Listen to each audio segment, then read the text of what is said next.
gara kuteessisa baawwaboon Oromoo fi Oromiyaa boobaa Impaayera Itoophiyaa jalaa baasee bilisummaa fi walabummaa itti uwwisuuf falmaa dhooftuu diina waliin taasisaa jiru tarkaanfii diina irratti fudhatu jabeessee jira. Irree fi gaachanni uummata Oromoo woboon tarkaanfii waraanaa leellistoota Impaayera Itoophiyaa irratti fudhatu jabeessee jira. Haaluma kanaan kaleessa ganama hagayya 2024 godina Arsii Ba'aa aanaa Martii ganda Waataroo Diinoo Araddaa 3 Araddaa Diinoo Arooreettii fi Saalaa keessatti gootichi waraana bilisummaa Oromoo Cibraan Ambaanolee waraana faashistii PP rasaasaan akaa'ee baarudaan macheessuun hedduu du'aaf madoon adabee of duuba deebisee jira. Waraanni PP kunis tarkaanfii kanaan baaraguun hawwee lafa duwwaatti dhukaasaa turuun barameera. Akkasuma irree fi gaachanni uummata Oromoo woboon tarkaanfii laalessaa waraana faashistii PP irratti ganama kaleessaa godina Qeellam Wallaggaa aanaa Sayyoo ganda Eeshoo kan fageenyi dhiyoo bulchiinsa magaalaa Dambidolloo waliin qabdu irratti fudhateen qawwee AKM 40 irraa hiikuun barameera. Tarkaanfii kanaanis bireenii 2 snaaperii 1 irraa hiikuun waraana faashistii PP 10 fayyaatti booji'uun beekamee jira. Irree fi gaachanni uummata Oromoo woboon zoonii giddu galeessa Oromiyaa kaaba Shaggar aanaa Sulultaa ganda Barreessaa keessatti itti fufiinsa bobbaa Irbuu Shinnigaan kaleessa hagayya 20 tarkaanfii waraana Impaayera Itoophiyaa irratti fudhateen shambattalatti ajjeesuun 9 madoo dandamii hin qabneen adabee jira. Guyyuma kaleessaa gootichi Abdii Sabaa woboon zoonii giddu gala lixa Shaggar aanaa Bunaa Gindabarat ganda Doggomaa Kibbii keessatti tarkaanfii laalessaa fudhateen waraana faashistii Bilchiginnaa battalatti 23 irraa ajjeesuun 29 madeessee injifannoo boonsaa argateera. Gama meeshaatiin qawwee AKM 6 hidhannoo guutuu waliin irraa hiikuun galii moonaa qabsoo bilisummaa Oromoof taasisee jira. Lolli hanga bilisummaa fi walabummaatti itti fufa. Injifannoon uummata Oromoof.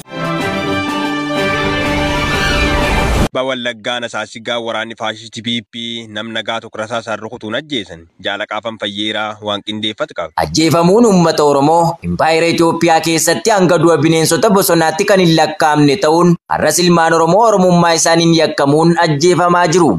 Gochi guyyaa guyyaan uummata nagaa irratti maqaa sobaatiin lukkeelee fi ergamtoota sirna abbaa irree Bilchiginnaan irratti adeemsifamaa jiru dubbachuuf kan nama qaaneffachiisudha.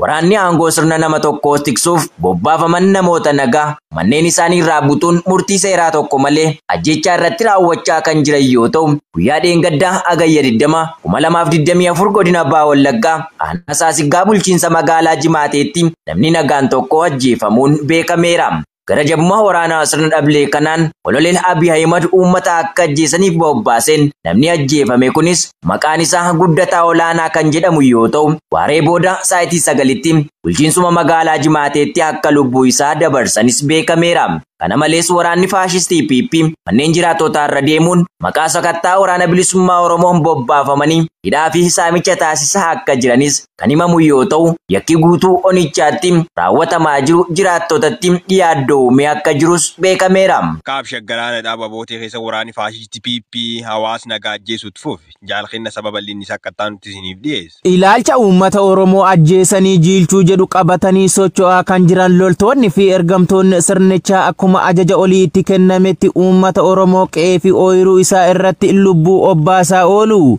Jala deemtonni sirnichaa gurra isaanii uummatatti qabu irra mindaa fi siyaasa sirnichaan goyyonfamuun gochoota qorqalbii hawaasaa jeequu fi sadarkaa qe'ee isaanii irraa godaansisu irraan gahaa jiru. Akkuma bartee isaanii godina kaaba Shaggar aanaa hidhabuu abootee bulchiinsa magaalaa Ejeree keessatti guyyaa dheengaddaa hagayya 2024 waraanni maafiyaa PP nama maqaan isaa Absaa Bojaa Mitikuu jedhamu waraana bilisummaa Oromoo deeggarta jechuun qorannoo seeraa tokko malee ajjeesuun reeffa isaa bakkeetti gatu maddeen onichaa arraata biyyoolessa Oromiyaatti himaniiru. Yeroo ammaa kana aanota godinichaa cufa keessatti hidhaa saamicha ajjechaa akkasumas gochootni gara jabinaa garagaraa hawaasa nagaa irratti murnoota bilchiginnaan raawwatamu jabaatee jiraachuu maddeen keenya itti dabaluun eeraniiru. Godin Bunnoo Beddellee aanaa Cawaaqaatti reebichamaan jiraattota irra raawwatan Jaala Caaluu Roobaa waan qindeeffatu qaba. Kutaalee Oromiyaa adda addaa irraa ilmaan Oromoo adamsanii ukkaamsuun gochoota suukanneessoo irratti raawwachaa kan oolan lukkeeleen Bilchiginnaa godina Bunnoo Beddellee aanaa Cawaaqaatti loltoonni faashistii PP uummata irratti reebicha hamaa raawwachuun himamee jira. aanaa Cawwaaqaa ganda Odaa Kanniisaa jedhamtu keessatti gaafa gayya 19/2024 dargaggoota iddoo isaan bulanitti marsuudhaan nama 4 harka duubatti hidhanii reebicha hamaa ta'e irratti raawwachuu jiraattonni gandicha ONM itti himan. Namoota maqaan isaanii Abdii Zeenii, Shuggutee Imaamuu, Ayyoo Ahmedii fi Diinaa Shaafii jedhaman badii tokko malee sababa oromummaa isaanii qofaaf yakkanii hidhaan dararaa jiraachuu jiraattonni gandichaa arraata biyyoolessa Oromiyaatti himanii jiru. Godilli Wallaggaa Naaruu jiraatu sidaa guuruun cituuf jaalmoo isabaa waan qindeeffatu qaba. Kutaalee Oromiyaa adda addaa irraa ilmaan Oromoo jumulaan hidhaatti guuruun dararaa ulfaataa ta'e irraan gahaa fi qabeenya irratti saamicha hamaa gaggeessaa kan jiru ergamtoonni bilxiginnaa kun godina lixa Wallaggaa aanaa Haaruutti hawaasa nagaa hidhaatti guuruu akkuma itti fufanitti jiraachuun ibsameera. Loltoonni sirnichaa aanicha keessaa ganda Qakkii jedhamu irraa nama maqaan isaa Kidaanuu Leencoo jedhamu gaafa hagayya 17/2024 badii tokko malee ukkaamsanii reebicha ulfaataa ta'e erga irratti raawwatanii booda mana hidhaatti darbachuun maddeen keenya itti dhiyoo ifoomsan. Aanichatti ergamtoonni sirnichaa badii tokko malee ilmaan Oromoo irratti dararaa hamaa raawwachaa kan jiran ta'uu fi namoonni hedduus qe'ee fi qabeenya isaanii gadi dhiisanii baqachaa akka jiranis dabalu ibsanii.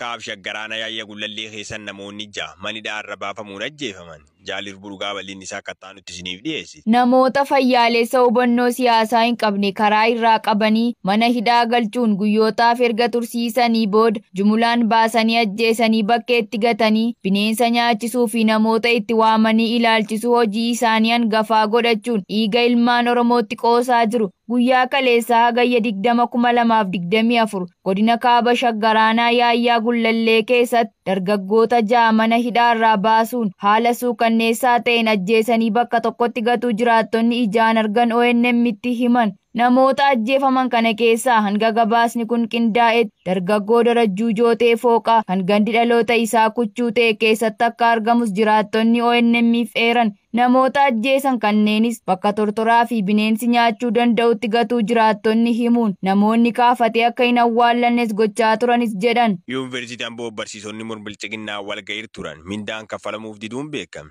Jaaleeran gameessaa waan qindeeffatu qabdu. Murni bilchiginnaa maqaa qulqullina barnootaa jedhuun barsiisota barnoota muummee saayinsii uumamaa fi afaan Ingiliffaa barsiisan manneen barnootaa guutuu Oromiyaa keessa jiran irraa leenjii ji'a tokko kennaa fi akka jiru beekamaadha. Haa ta'u malee kaayyoon leenjii sirna bilchiginnaa kunis dhimmoota barnootaa waliin kan wal ilaallatu osoo hin taane siyaasa isaanii akkaataa ittiin waraana bilisummaa Oromoo dhabamsiisaniif leenjii basaasummaa kennaa fi turuu maddeen keessoo isaanii arraata biyyoolessa Oromiyaatti himan. Kana malees barsiisonni yaadota kaadireen sirna bilchiginnaa dhiyeessaa fi turan mormii irratti dhiyeessanis ukkaanfamaa turuun kan himamu yoo ta'u guyyaa walga'iin kun eegalee kaasee kaffaltii biiroon barnootaa barsiisotaaf ramades namoota leenjii fudhachaa turaniif kennuu akka dhorkatan beekameera. Xumurri walga'ii kanaa sarara hagayya 21/2024 hogguu ta'u qarshiin barsiisonni geejjiba konkolaataaf akka waliigalaatti biiroon barnootaa ramadeef qarshii 1,800 ta'uun himamus garuu kaadiroonni sirnichaa qarshii 100 qofaa akka laataniif itti dabaluun arraata biyyoolessa Oromiyaatti himaniiru. Waraanni faashisti PP godilli Wallaggaa nama sibuummaan guddoo tokko ajjeesuun beekame.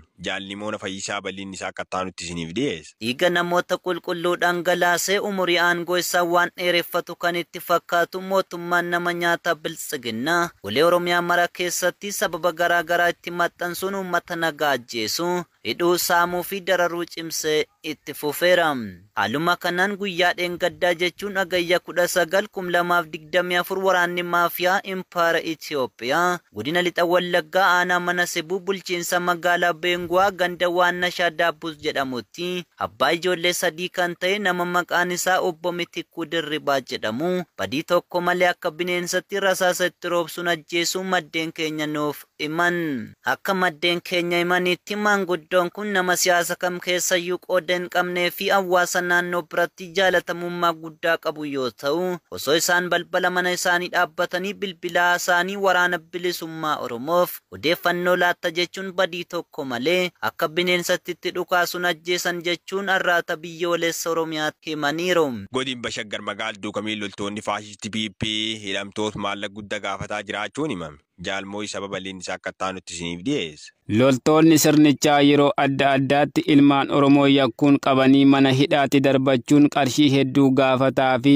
dararaa hamaa irraan ga'aa kan jiran ta'uun ni beekama. Haaluma kanaan magaalaa Duukam irraa dargaggoota Oromoo ukkaamsanii hidhaatti guuruun qarshii hedduu gaafataa jiraachuun isaanii eeramee jira. Ji'oota hedduuf qabanii waajjira poolisii magaalichaatti kan hidhan nama maqaan isaa Darajjee Addunyaa jedhamu qarshii 500 gaafachuu isaanii namoonni itti dhiyeenyaan beekan ni dubbatu. Akka maddeen jedhanitti dargaggoonni hedduun ukkaanfamuun magaalichaatti dararaa hamaa argaa kan jiran ta'uun dargaggoo kana irraa qarshii 20,000 fudhatanii nyaachuun gadhiisuu didanii amma immoo qarshii 500 akka kanfaluuf gaafachuu isaanii arraata biyyoolessa Oromiyaatti himanii jiru. Akkuma guutuu Oromiyaatti diinagdee isaan harkatti kufe deebisanii ijaarrachuu fi bulchiinsa laamsha'eetti fayyadamuun dantaa dhuunfaa isaanii guuttachuuf murni bilxiginnaa tooftaa saamichaa baafatanii namoota nagaa maqaa siyaasaan walitti hidhuun qabanii maallaqa namoonni hin qabne gaafachaa jiraachuu gabaasaa turuun keenya ni yaadatama. Garuu dukkeen biyya larraa arganne yoo dabarsileensi akka jiranii dhiyeessiin sirnittis qilleensa haaraan gargaartota Yuukireen waliin mari'atamaa jira jedhan jaala caaluu roobaa bal'inni isaa akka ta'anutti Pireesidaantiin Yuukireen Volodymyr Zelensky haasaa halkan kaleessaa taasisaniin akka jedhanitti har'a hojii ittisa qilleensaa fi sirna haaraa Yuukireen irratti qabnu irratti michoota waliin mari'anneerra. Humna cimsuu ittisa kallattii Pokroviiskii fi Tooresti qopheessaa jirra. Haalli jiru rakkisaadha garuu jarreen keenya dhuunfatamuu dhabamsiisuuf waan hunda gochaa jiru. Kanaan duras michoonni Yuukireen uggura itti fayyadama meeshaa waraanaa fageenya dheeraa irratti kaa'ame yoo kaasan lammiilee keenya Yuukireen hawaasa daangaa keessa jiran eeguu fi dandeettii weerara Raashiyaan qabdu dhabamsiisuuf keessumaa naannoo Kursii qaamaan seenuun akka hin barbaachifne cimsanii dubbataniiru. Aangawoonni naannoo Raashiyaa lakkoofsi lammiilee naannoo Kursii irraa baqatan ammas dabaluu isa mirkaneessaniiru. Lakkoofsi kun erga weerarri kun eegalamee kaasee lammiilee naannoo daangaa 9 irraa ka'anii gara 122tti ol guddateera. Hagayya 6 humnoonni Yuukireen naannichatti dhiibbaa hin eegamne taasisaniin gandoota qabachuun hidhamtoota 100 lakkaa'aman fudhataniiru. Gama biraan paarlamaan Yuukireen gareewwan amantii Mooskoo waliin hidhata qaban kan dhorke yoo ta'u, Mooskoo irraa walabummaa ishee gaafattus dhorkaan kun Ortodoksii Yuukireen kan hidhata Ortodoksii Raashiyaa qabu jedhamu irratti xiyyeeffachuu Euronews gabaaseera.